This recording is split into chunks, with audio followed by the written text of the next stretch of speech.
What is going on, everyone? My name is and today we're going to be reviewing the long-awaited film Candyman. Yes, that's right, folks. This film was supposed to come out last year, but due to the pandemic, it was pushed back to later on this year. It finally came out.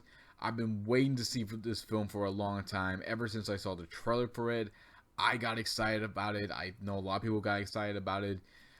For those who don't know, this film is a sequel to the 1992 film where it's about this vengeful spirit who was killed for something he didn't do and would appear to kill any who say his name 5 times in a mirror.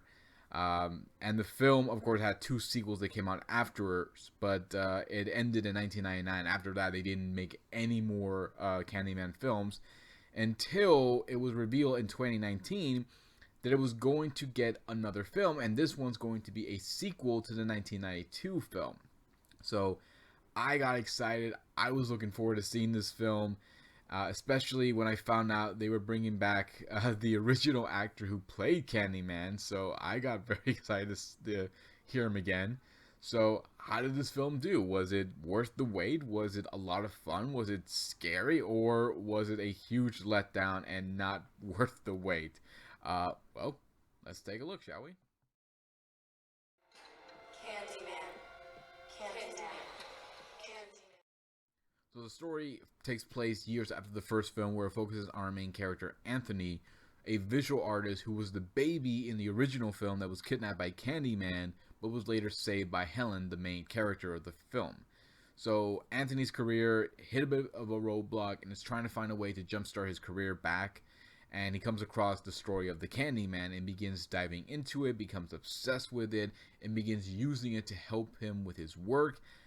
This ends up bringing the legend of the Candyman back to life and brings forth this new horrifying experience to all those who ends up speaking his name 5 times in front of a mirror. And I gotta say, I really enjoyed how well this story went.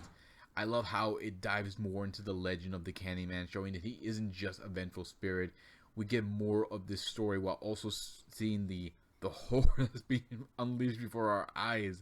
I love the film, how it builds up each scary, intense, and terrifying moment. It doesn't rely on like hundreds of jump scare scenes and stuff like you already know what's going to happen.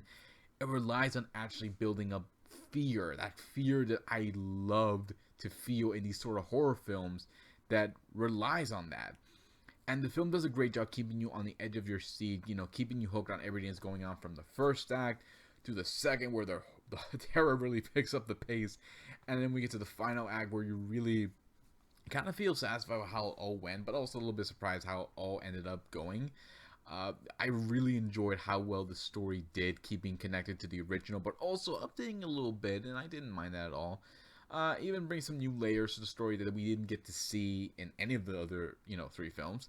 I think the only problem I do have with this is I did wish it was a bit longer, because I was really enjoying this so much to the point that I didn't want it to end. But, it really did. It's a shame, but, I still really enjoyed this story, and I thought they did a fantastic job with it.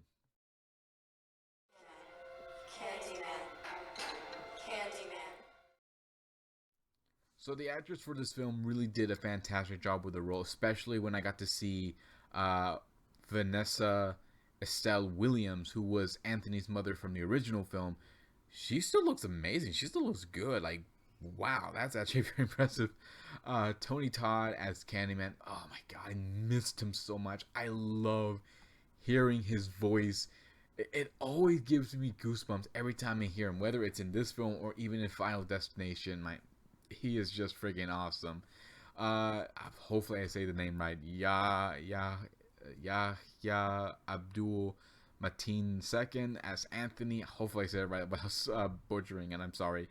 He did a fantastic job with his performance. He's a good guy who's trying to keep his career going until we see what happens, and we see him, becoming obsessed with something that he shouldn't have. And it just spirals into madness and begins affecting everything and everyone around him. He did a fantastic job with his performance.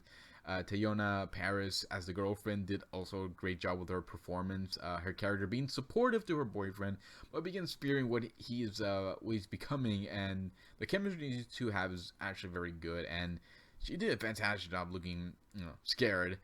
Everyone else did a fantastic job with their performance, but like I said, the problem is the time is not that long, so we didn't get to see a lot of development with a few of them, and you already know who's gonna end up being killed thanks to the trailer. But still, I really did enjoy this. I thought they did a fantastic job with their performances, and yeah, especially around the scary moments. That they look legit scared during certain scary moments. So like, that is good. That is legit. I love it. I love it when actors actually look legit scared. It's not faking it. It's not like, oh no, oh I'm scared. Oh, it's like, no, legit fear there, and I love it. Candyman. Candyman. The settings for where they shot this film was well done. I love how this was shot in Chicago, where the original film took place, and how some of the areas we get to see looks very familiar. It really did bring back a lot of memories, because I ended up watching, the first Candyman film before I ended up watching this, and I really enjoyed how some of the stuff looked very familiar in this film. I also enjoyed how everything was shot, especially during like the deaths and also the scary moments. No camera shaking or making the deaths look bad. They actually did a good job. How they shot them through the point of view of the audience, so we get to see how it all goes down. The music was done well for this film. I especially love how the music they use for this fits for certain scenes as well, especially for the terrifying moments. And like I said before, like this film relies on building up actual terror. No shitty jump scares, nothing predictable, nothing cliche. They did an actual job building up this film with its terror, just pure terror, which I really miss so much. I also love seeing, how the killings were done in this film.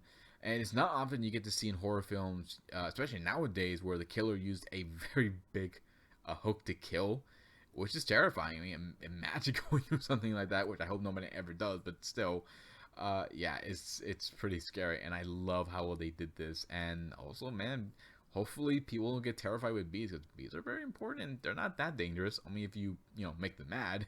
But still, I love how they did this, and I was really happy with how they didn't screw this up. Candyman. Candyman. So my final thoughts on this is Candyman, the 2021 film, is a great sequel to the 1992 film. They did a fantastic job keeping the spirit of Candyman alive throughout this film. I enjoyed the story, the characters, the music, the settings, more importantly, the horror.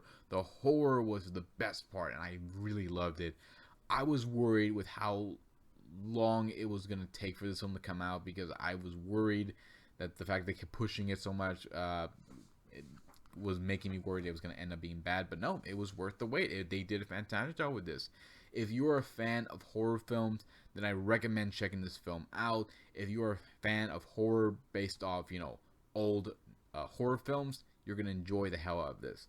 Just please do not take your kids to see this. Please stop doing that, people. This is not the film you want to take to see your kids with. Okay, this is a film you can take your friends with or your loved ones. Absolutely. Just not your kids, okay? Alright, so that's pretty much it, guys. If you have a different opinion about this film or what you think of the other Candyman films, including the original, leave some comments below. Let me know what you think. Hit the subscribe button, check out my Facebook page, check out my Twitter page, check out D3 Media's channel, subscribe to their channel, keep up to date with their videos, and I'll see you next time to give you more love and more Timon. Until then, take care, be safe, love y'all, goodbye.